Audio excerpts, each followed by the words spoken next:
Donc, comme je le disais dans une précédente vidéo, celle d'hier notamment, eh bien, j'expliquais qu'il y avait 4 grands interlocuteurs. Ça peut rappeler les Yalta, le partage du monde, pour ceux qui ont étudié l'histoire. Xi, Poutine, Trump et Modi, l'Inde. Voilà. Et à eux 4, ils sont en train de discuter. Alors, évidemment, les médias nous racontent qu'ils ne se sont pas encore contactés. Mais vous plaisantez ou quoi? Vous vous laissez encore manipuler par tous ces médias mainstream? Mais bien sûr que leurs équipes discutent entre elles. Mais bien sûr qu'ils sont en train de mettre en place les plans. C'est comme le coup de bluff avec Gaza. Trump dit, c'est l'Amérique qui va prendre Gaza. Non, non, l'Amérique ne va pas prendre Gaza. L'Amérique va prendre le gaz de Gaza. L'Amérique va prendre le pétrole de Gaza, mais va pas prendre Gaza. Ne vous faites aucune illusion. Ce que veut Trump, ce sont des richesses pour renflouer la caisse et mettre les Américains à l'abri. Maintenant, si tout le monde se laisse faire, tout le monde passera à la caisse et nous financerons le bien-être des Américains en paupérisant les autres nations. C'est aussi simple que ça. Trump est un négociateur qui défend les intérêts des Américains.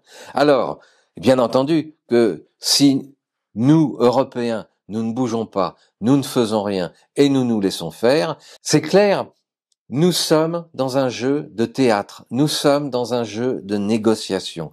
Arrêtez de vous faire manipuler par tous les médias mainstream qui, rappelez-vous, ils passent leur temps à vous faire peur. Ils vous ont fait peur avec la Covid. Ils vous ont fait peur avec Poutine. Et maintenant, ils vous font peur avec Trump. Ils n'ont pas d'autre scénario que de vous faire peur. Et bien pourtant, tout va bien. Je peux vous dire que tout se passe admirablement bien. Le marigot est en train d'être nettoyé. Certes, ça va être la mise en place d'un nouveau pouvoir, mais et c'est comme ça que ça se passe dans la vie. Mais peut-être que ce pouvoir-là, ce sera une forme de dictature éclairée, c'est-à-dire que ce seront peut-être des dictateurs, mais qui voudront le bien de leur peuple. Or, que veulent les peuples, si ce n'est d'être dirigés par des gens qui sont relativement honnêtes, des gens qui font en sorte qu'il y ait à manger tous les jours, qu'il y ait des soins comme il faut, qu'il y ait des écoles de qualité et qu'ils puissent vivre heureux, s'épanouir,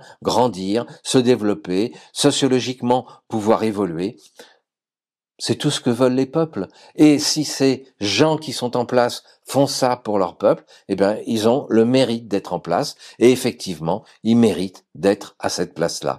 Ce sera quand même beaucoup mieux que des gens qui cherchent à nous détruire, à nous spolier, à réduire nos libertés, à nous empêcher de parler et à faire en sorte que nous devenions de plus en plus pauvres et de plus en plus soumis, voire même à mourir. On n'en reparlera pas, d'une certaine période où on a liquidé nos vieux.